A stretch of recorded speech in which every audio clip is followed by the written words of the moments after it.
TVGET, o canal da palavra, nós estamos aqui no programa Ciência e Fé. A gente começa mais um hoje, no nosso terceiro bloco, falando sobre geriatria. A gente volta daqui um minutinho, fica aí, hein?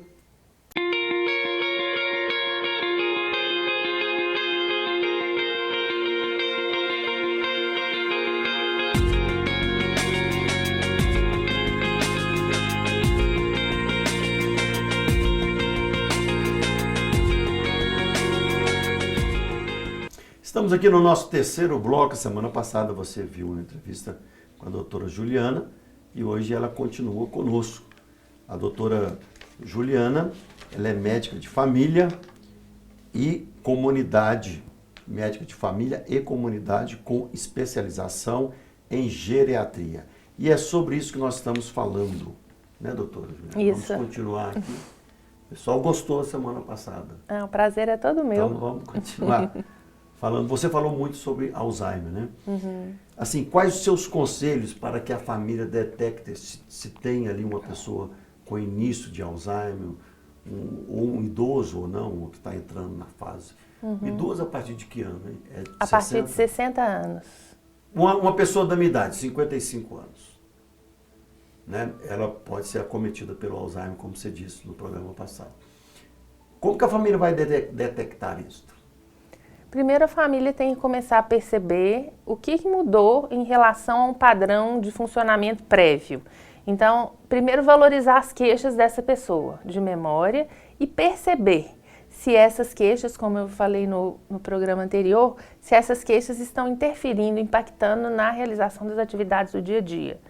Então, é o caso... Não é o meu caso. Não é o seu caso, então tá bem.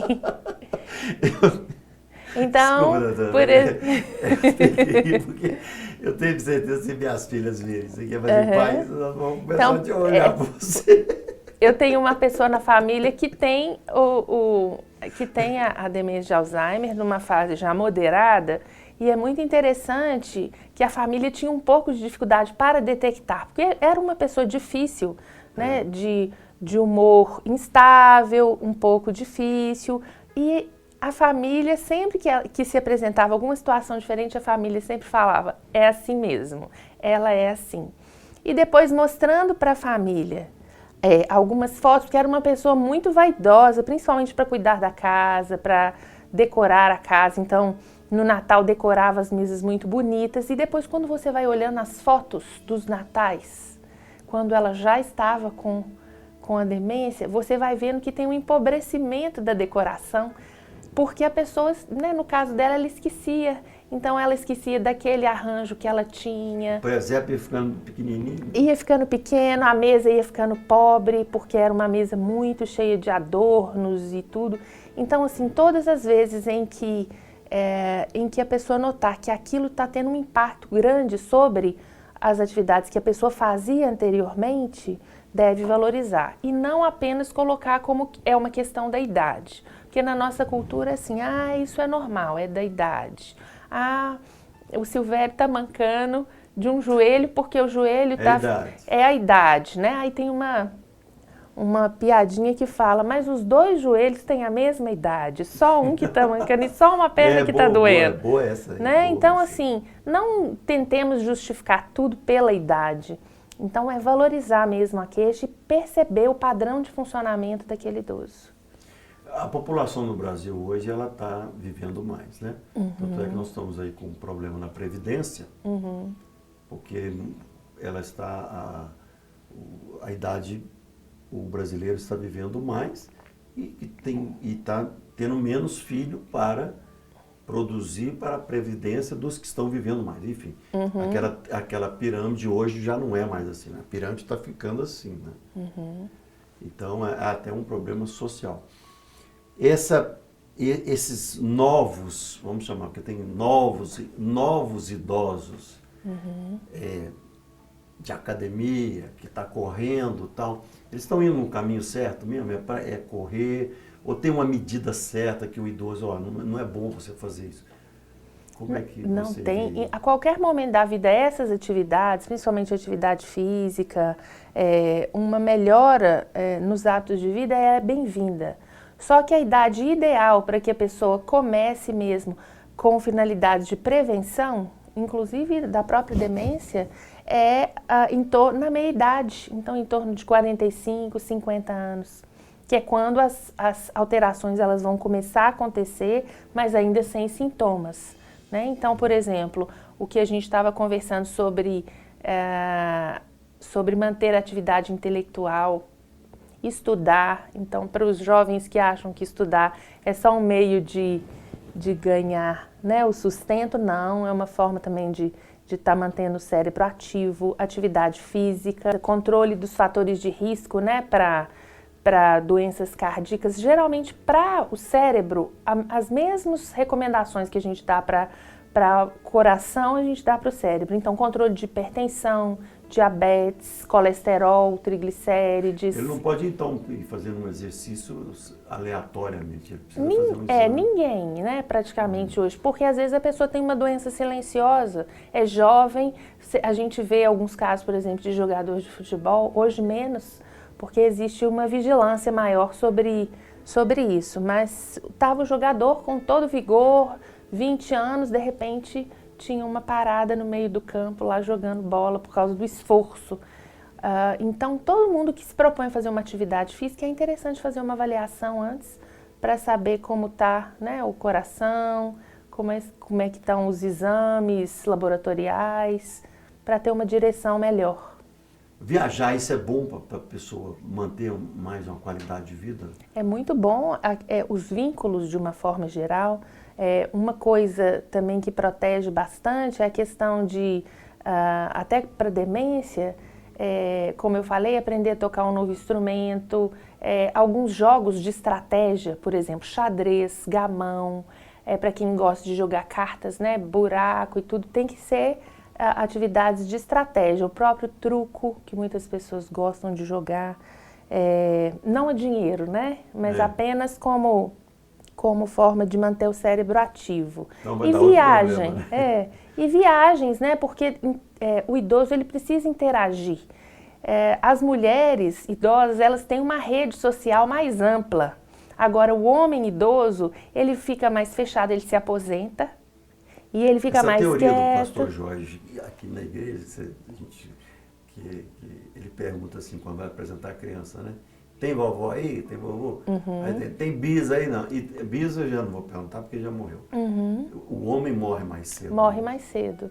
O homem ele tem uma exposição maior, primeiro, a causas violentas, né, de morte, então, acidentes de trânsito, pela própria impulsividade que é característica do homem. Então, acidentes de trânsito, homicídios, suicídios, acidentes de trabalho, fora as outras doenças, né? Hipertensão, diabetes. O homem, ele se cuida menos. Ele tem medo. É mais em termos de cuidado, então, né? Existem algumas questões mesmo inerentes à personalidade do homem, né? E que colocam ele numa situação de maior vulnerabilidade. Então, a gente brinca preocupação. Que, às vezes, o sexo frágil ele não é a mulher, é o homem. Aleluia. Ele toma para si também, às vezes, né? Isso. Se bem que hoje está muito dividido, né? Vem mudando. A mulher tem tomado o seu espaço. Mas a questão do homem, do comportamento do homem frente às questões de saúde é muito complicada. Ele não se cuida e as pesquisas mostram isso. Ele procura o médico somente em situações de urgência. Então, assim, as idas em serviço de urgência se previne muito pouco. Quando você chega numa unidade de saúde, você olha a maioria que está esperando a mulher, esperando para consultar. É mesmo? Pouquíssimos homens, e quando você vê um idoso que já está aposentado e tudo, mas o homem em idade ativa mesmo, ele tem grande dificuldade em largar o trabalho, largar seus afazeres e fora o medo que ele tem de receber um diagnóstico de doença e de ter que mudar algumas coisas da vida. Então, é um grande investimento que o homem faz cuidando de sua saúde mais jovem. Isso, voltando ao Alzheimer, para a gente terminar o assunto Alzheimer. Então, a primeira fase do Alzheimer é a memória, vai mexer na memória. alterações de memória, de atenção, aquela dificuldade de planejamento que eu falei, de executar algumas ações que precisam de um planejamento. Então, por exemplo, você vai fazer um bolo. Então, primeiro você tem que colocar a farinha, ele confunde essa ordem. E aí, no final, ele não dá conta do produto final. É como se tivesse uma desordem, né? Uma desorganização. Ele não tem um passo a passo. Não tem o passo a passo, ele se perde. E aí, conforme isso vai progredindo, ele deixa de fazer as atividades. Então, às vezes, as pessoas falam, não, ele não faz porque hoje ele não precisa mais. Mas, às vezes, era uma pessoa, por exemplo, que era cozinheira e que parou de cozinhar. Então, a família tem que ligar um alerta, o que está acontecendo. Exatamente. Né? Nas fases mais moderadas, aí a memória fica pior, né? Então... Depois da memória vem qual o próximo quadro? Aí depois, nesse primeira fase, às vezes a pessoa ainda passa desapercebida de que tem um quadro de demência. Para um olhar treinado a gente já vê, mas às vezes para a família não percebe. No segundo estágio, né, no estágio mais moderado, além da piora da memória, da atenção, a desorientação também no tempo e no espaço. Então, às vezes, é comum a pessoa se perder na rua e ser trazida por terceiros para casa. Às vezes, desorientação temporal, ela começa a perder compromissos, não tem noção de que dia é, que mês é. Começam a aparecer os problemas de comportamento, né? Pode começar a aparecer delírio, alucinação. Pode ficar nu na rua, alguma coisa assim? Algumas variantes da demência. Teve um caso assim, né? De uma pessoa nua na rua. Tem um tipo de demência que é a demência frontotemporal, que ela cursa muito com essa inadequação, sabe? Com essa impulsividade, com essa falta de julgamento. E a pessoa faz coisas que até Deus duvida mesmo, né? No Alzheimer pode acontecer nas fases mais tardias, mas nas fases iniciais não é muito comum. E na fase avançada, a pessoa, a linguagem é uma área da cognição também muito afetada, então a pessoa pode ficar muda, não falar mais, não compreender, não conhecer ninguém. Começa até o comprometimento motor da demência, então a pessoa, né, fica acamada. E pode ter comprometimento da deglutição, aí tem que ligar a sonda para alimentação. Então, assim, é algo bem delicado. Vamos orar? Você faz uma oração para nós, doutora, já que você também é cristã, para as famílias que apresentam esse quadro aí. Vamos orar por elas. Amém? Senhor, em nome de Jesus, eu te peço por todas essas pessoas que estão assistindo o programa, especialmente, Senhor, para o cuidador desse idoso frágil, desse idoso com demência, desse idoso já com limitações, com dependência, que o Senhor fortaleça, dê coragem, ânimo e que essa pessoa, Senhor, encontre em Ti todo o consolo que ela precisa. Que o Senhor, através do Teu Espírito Santo, dê sabedoria, dê conhecimento, dê discernimento para lidar com as situações do dia a dia. Amém. E que o Senhor, Pai, venha trazer graça sobre essa pessoa que cuida, sobre esse idoso e dar sabedoria também a toda a equipe que trata dessas pessoas. Nós te agradecemos em nome de Jesus. Amém. Amém. Nós estamos com o próximo bloco, então a gente encerra com a doutora Juliana no próximo bloco. Fique conosco, você está na TV Jet. Aleluia!